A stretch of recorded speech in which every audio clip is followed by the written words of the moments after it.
Welcome to What Are Those, the show that explores the artist sneaker culture. I'm your host, Adam Butler, back with another episode. Thank you so kindly for being here. Big shout outs to everybody that's been supporting this show. I got a good one today, man. I'm going to jump right into it right after I say this because this is super important, man. I can't stress enough. We got dope stuff going on over at the Up On Game Network. A lot of new shows, man. And you need to go ahead and follow us and subscribe to us on the podcast platform. Go ahead to iHeartRadio or any podcasting platform. And also subscribe to our YouTube. A bunch of dope content, man. I don't just say that. I'm not just doing commercials. I'm just trying to let you know that the squad is deep and we're doing incredible things like we're doing on this show today, man. Today I have an extremely special guest, a brother I've known for years, man. We used to work over at Urban One together, man. Shouts out to Kathy Hughes and the whole squad over there. Used to work at Urban One. Both kind of started off together, really grinding. I watched this man grow into the position that he's in now, which is manager of storytelling over at Adidas. My man Pharoh Martin is joining me on the show today, man. And listen, when it comes to storytelling, that's probably one of the most important things in sneaker culture right now, especially with the art side of it, right? When you start talking about why people covet these things, not just to have a comfortable sneaker and not just to be fresh, but what's behind it, right? So he's going to talk to us about so much, man. What's going on at Adidas Basketball, what's happening with some of the athletes that they represent, and what's the future over at Adidas, man. A lot of inside scoop happening. Not going to waste any more time. Without further ado, my man Pharoh Martin joins the show. Pharoh, what's happening, brother? What's going on, sir? I'm good. How you doing? I am great, man. We were laughing off mic because we've known each other for years. We both worked at Urban One, Radio One, whatever you want to call it together. Look, we both came from the mud. Not that company was mud, but you know what I'm trying to say. Yeah, grinding for real, man. How are you, brother? I'm great, man. I'm blessed. Everything is good. Beautiful. I was just working my dream job and pulling out of a pandemic and recession and everything else that's going on with the world, and coming out on the other side pretty clean. So I'm blessed and thankful.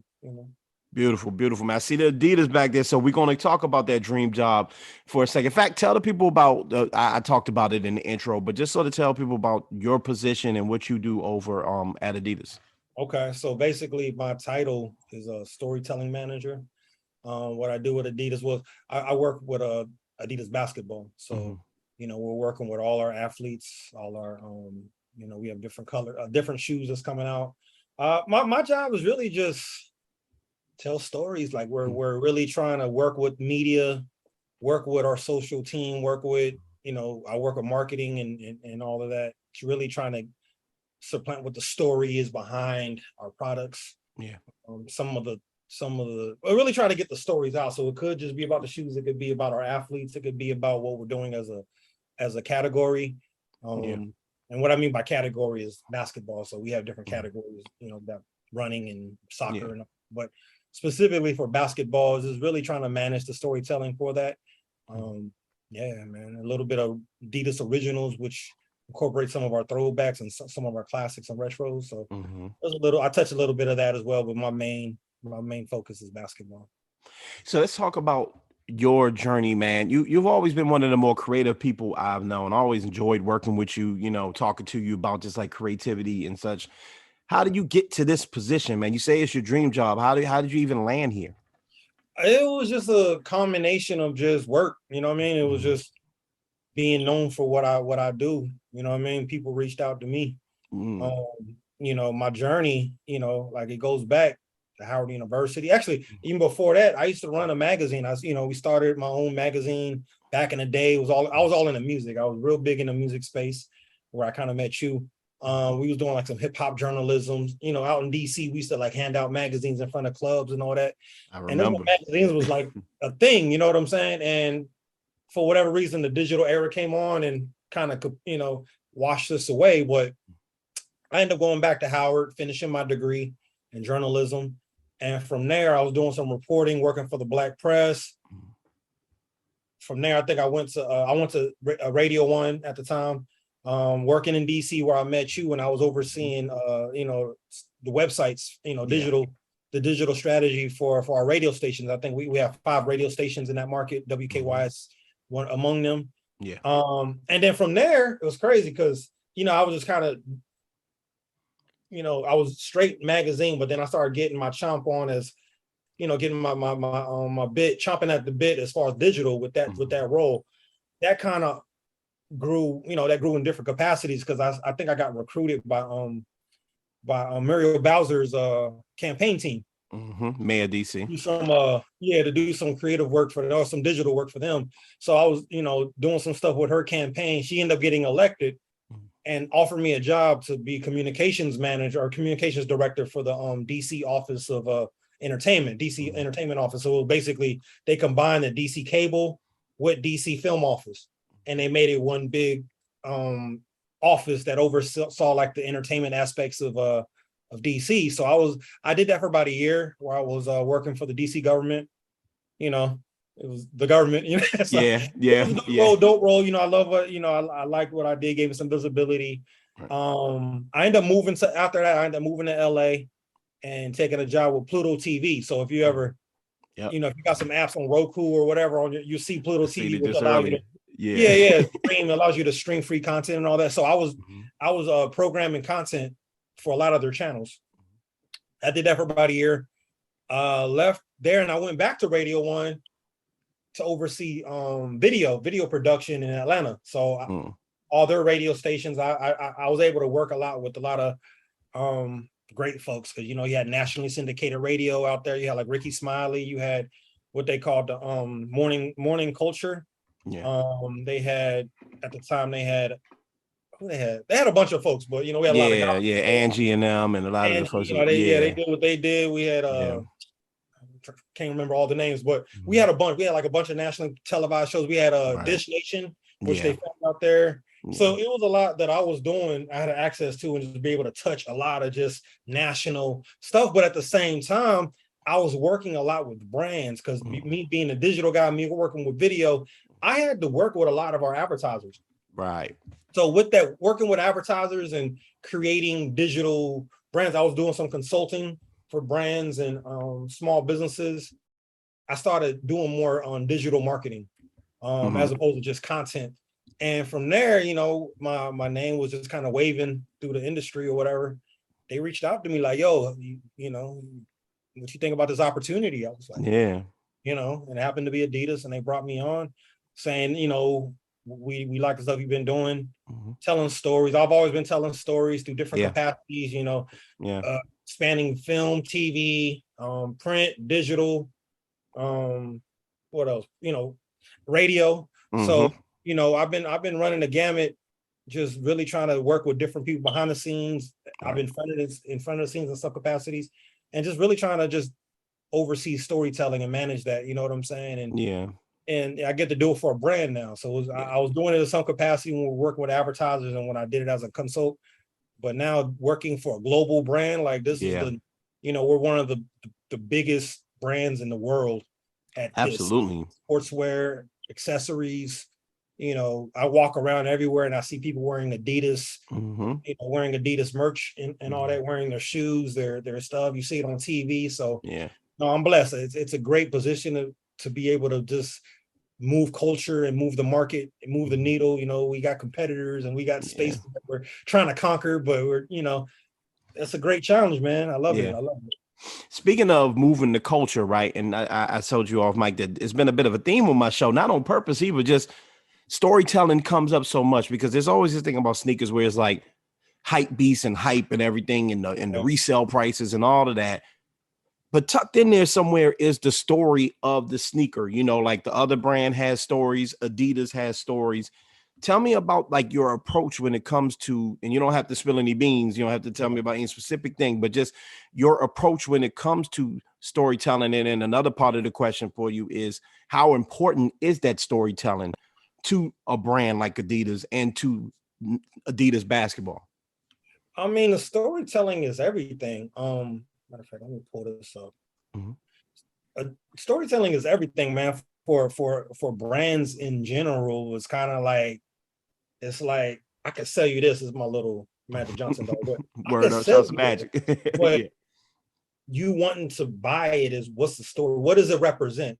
You know what I'm saying? So like us, we like to represent, we're the rebellious ones. We're the ones that's talking about culture. If you look, we're talking about, especially in the sneaker category, like culture is everything. It's kind of like, do we connect with the people? For you to want to, there's a big thing about brand loyalty. There's a big thing about, because the brand represents certain things, certain values, right? And like, we're the things that you wear on the outside. So part of like the reason why I'm wearing this hat right here, it represents California, right? And this colorway, these things, it represent me. Like if I wear my school on my shirt, or I don't know what I want, but if I wear my school on my shirt, it represents me in a certain, it's kind of like, if you get political, certain red hats, they represent that thing, a certain ideal. Yep. So that's the storytelling behind that, is just really to further that connection. Like we have these different types of connections, and whatever it is, it could be like, one big thing for us is women, you know what I'm saying? Like we got this big thing about we have the biggest WNBA roster of any sportswear company. Yeah.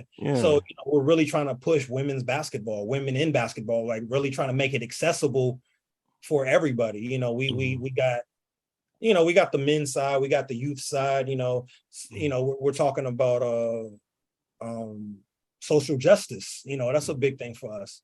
You know what I mean? So these are things that we represent, the values that we represent as a company, that I represent personally. So I love that the company that I work for align with what I speak to. So we try to tell those stories, because there's a lot of individual stories. There's stories that go across sport, across different groups that people can relate to. And so when you buy that piece of merchandise, that apparel or whatever, when you put it on, that represents you. Like if I was a cowboy and I get that Wrangler shirt, it represents me as a, you know what I'm saying? If I'm a skater and I got a certain brand, you go Supreme or something. Yeah.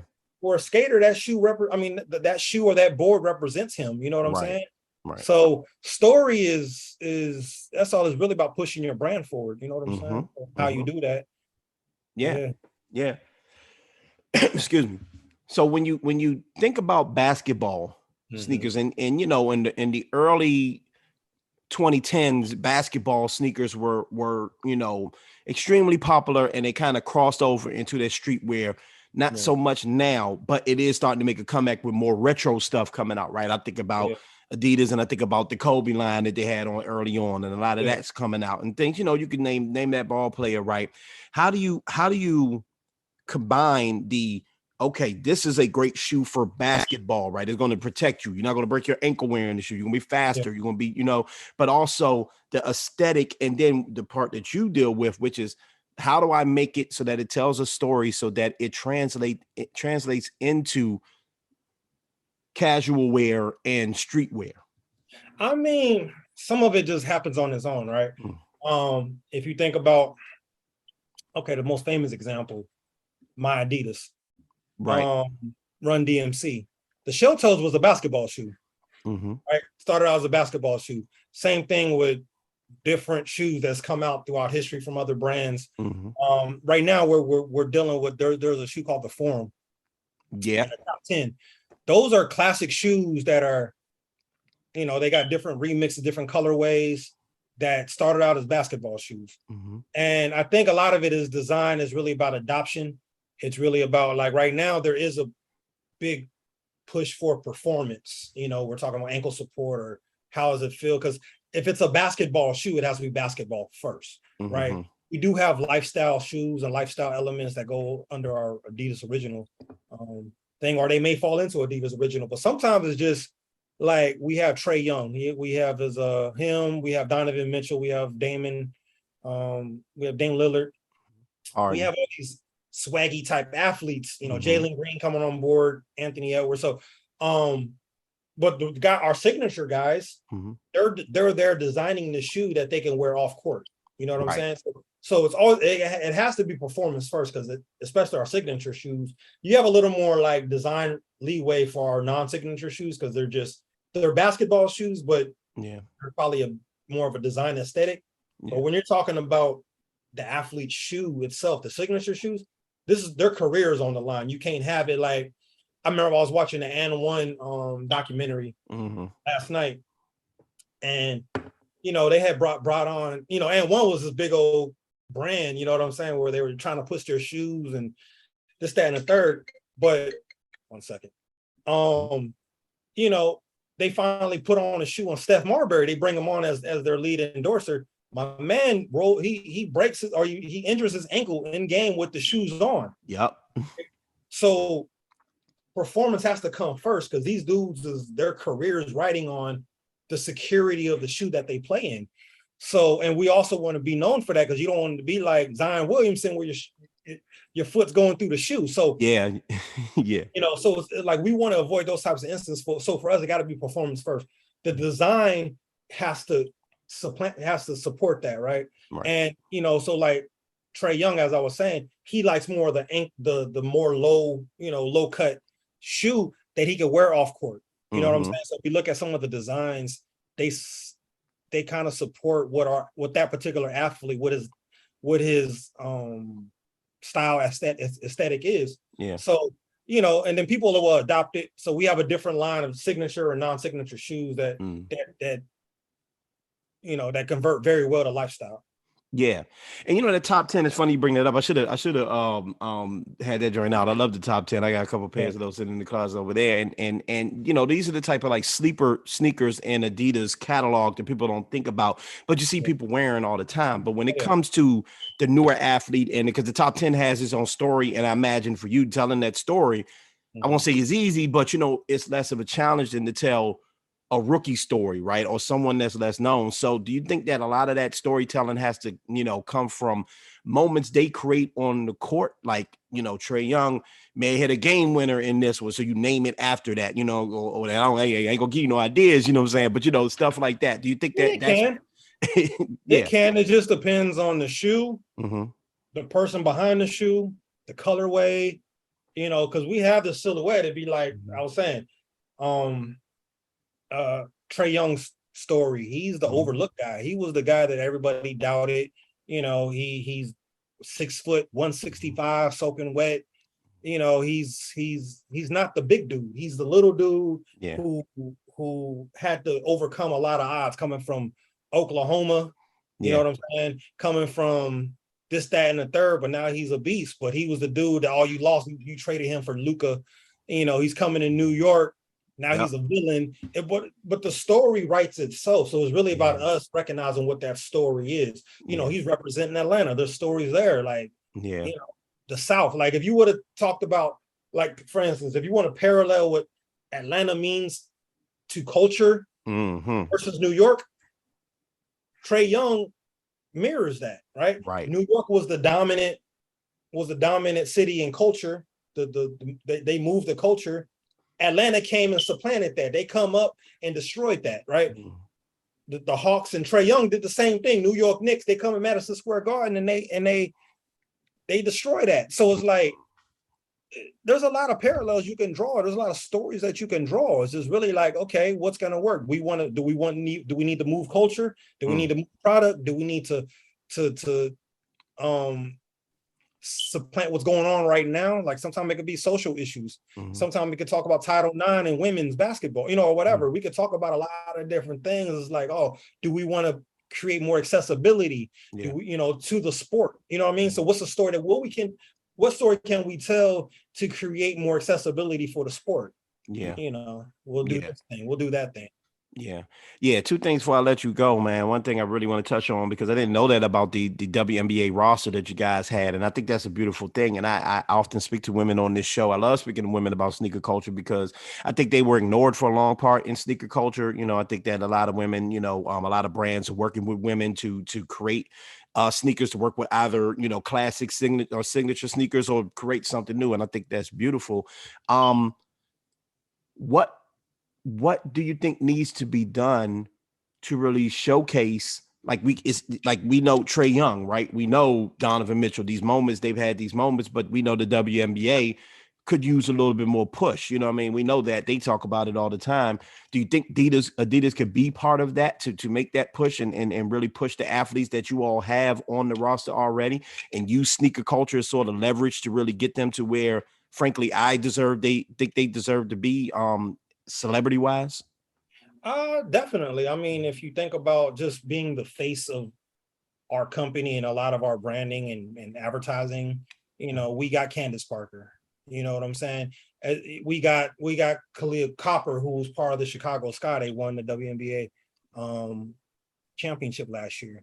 We're in the playoffs right now. So as WNBA gets more visibility, as we do more advertising, as we do a lot of front facing, we're going to always put our athletes, in the best positions that they can be. So, the WNBA is going to be pushing our athletes. We're going to be pushing the athletes. And then, of course, their own people is going to be pushing them, as they get more visibility, they start doing more promo and marketing and doing more interviews, and interest grows with the game. But we're definitely doing our part and putting our muscle behind our athletes and our girls. When I mean girls, I'm talking about, girls coming up and really trying to use them as examples so we can grow the game. Because, you can grow the game this way, we're growing the game this way as well. Mm-hmm. So, we just make sure that they're included in everything that we're doing. Yeah. So yeah. Yeah, because there was a time there where, oddly enough, after Cheryl Swoops and some of the earlier, that first class of WNBA stars, signature shoes, you didn't even think about signature shoes when it came to WNBA. Shamika Hoskar and people like that in the 2000s, you didn't think, well, what does her shoe look like?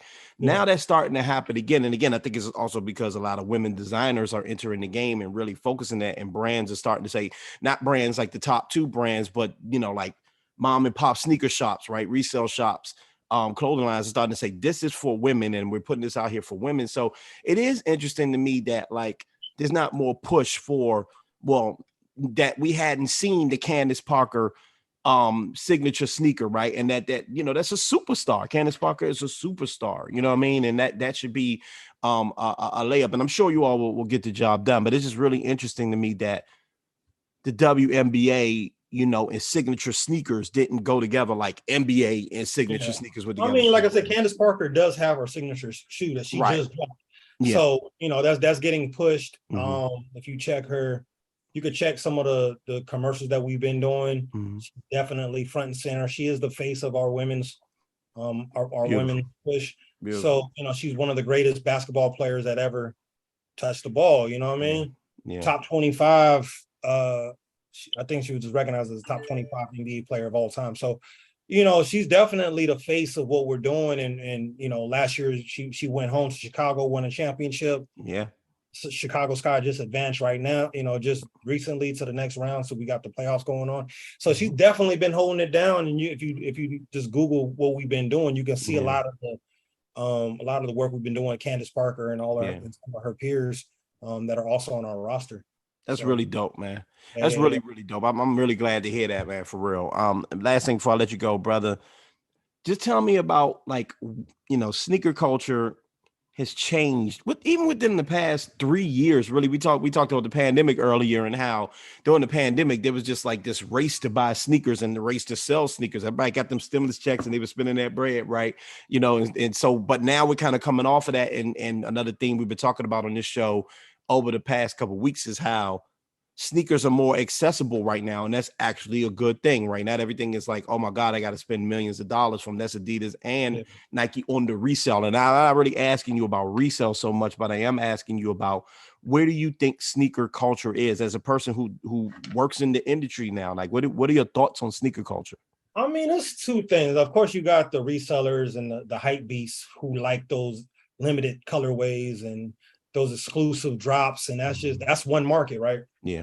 So you got to think about it in two markets. You got to think about the hype beast market, which is it's going to be like we got the Hardens or we got the Yeezys. Yeezys been real big. So if you got Yeezys or Ivy Park, or we got another collab with Gucci and all. So we have these we have these high end collabs that are limited and drop that serve hype beasts and people that want to really get it. Then you have general market. If you look at the pricing of any of the athletes I named, they're 150 and less. We don't really have $200 sneakers. We don't really have a lot of luxury premium sneakers in that category, general interest. We want to keep it. We partnered with Foot Locker. to make sure that there's always sneakers available. Mm. You got the Confirmed app, which is really for the hype beats, but there's two different markets. So it's like that's where sneaker culture is. It's like you're gonna always, I ain't gonna say you always have, but right now you have the limited edition colorways and model Silhouettes, yeah. So you have the limited edition stuff that people love, the hype beasts love. They'll pay premium $1 for it, they'll resell it, do whatever they're gonna do. Spam the app to try to get in front of the line and compete, with other people and outbid each other in the auction. And that's what they do. And there's a market for that. But then the general interest for people who just need shoes, we have that. We just want to make sure that it's available as long as the supply is there. Because, of course, like everybody else, there's going to be supply constraints because of, what's going on in the world right now. Yeah. But outside of that, if the sneakers are available and they can churn them enough, I think we'll do our drops and try to keep up with the demand. You know what I'm saying? But, right. I think for right now, the pricing, we're not, if you look at any of the pricing, it's not really, it's not real crazy. We don't have the $250 sneaker. Yeah. There is sneakers that cost a lot, right. But our particular signature athlete line is not it. So. Yeah. And I think that's what's happening. I think the shift for all of the brands is that, the hype is dwindling down just a smidge, not significantly, but enough. And people are starting to go, you know what? I don't have to always wear the hyped up thing. I can just go get what's good for me. Yeah. And that's why I'm excited about what you're doing over there with basketball, Adidas Basketball, because there's an opportunity for people to see these dope, silhouettes and say, hey, if I can't get my hands on this hyped up thing, let me get that. Yeah. I mean, part of it was like dictated by the market as well. Mm-hmm. It was like same thing what happened with cryptocurrency and all that, where when everybody was in it, all the prices got inflated. And specifically on the reseller side, it was the hype died down because it got oversaturated and people couldn't compete with all these outside forces and these bots and cheaters and this, that, and a third. So companies were forced to say, okay, we got to address how to get the shoes to actual consumer as opposed to resellers and investors. And maybe hopefully that can help even out the market a little bit. There's still a lot of work to do. And, of course, I'm not on that side, so I can't really see what's being done. But I just as an observer, is just like, you see that there's apps being put out that, trying to create these systems to make it more fair for the consumer, as opposed to these folks who know how to jump the line, if you will, and hoard everything, which makes everything inflate. Because what they can do is, if you own the entire stock of like these, if you own the PlayStations, right, PS5s, I got all the PS5s, I can sell it to you for $800, $1,000, because if I was Sony, I'm like, I want to sell it for $500. Yeah. Me as a reseller, I hoard all the PS5s. I'm selling it out to the market now. The cost of it is up significantly, even though they still all they got was they 500. The resellers are getting that extra 300, 500, whatever the markup is, and they're controlling the supply. Yeah, they hoard everything. So where Sony, what they have to do is like, okay, we got to figure out some system that keeps it fair for the regular consumer, so they can get our product without these folks hoarding everything. You know what I'm saying? So I think what you're seeing now is just the market's kind of just evening itself out. You know what I'm saying? So absolutely. Don't want to pay all this money for these shoes. Like, I can go get some Yeezys. Like, you know what I'm saying? Yeezys available. Like, but if there wasn't that much available, I'm gonna go ahead and jack the price up. You know pretty much, man. Well, you're working on the most important side again, brother. I'm proud of you, man. Congratulations, man. This is really, really dope. I will be calling on you again, man. So be ready, man. Because anytime, bro. Anytime, I'm here, man. All right, man. Appreciate you. I appreciate you. Have a good one.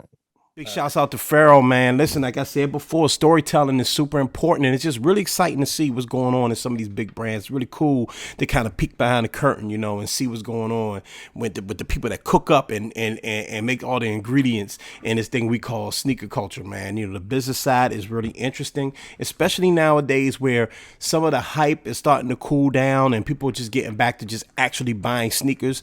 I think basketball sneakers are going to make somewhat of a comeback, man, at both Nike and Adidas leaders. So it's really cool to see what's going on the storytelling side. All right.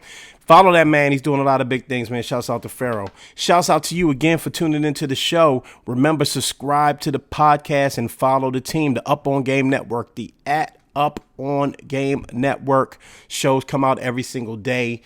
Big time shows too. So support the team and also support the squad, the On My Feet Network. I got tongue twisted a little bit. My bad, man. Sorry. I'm human.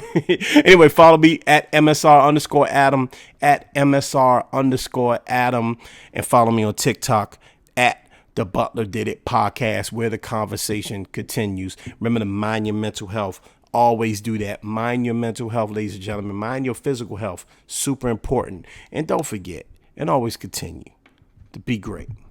I'm up out of here. Peace.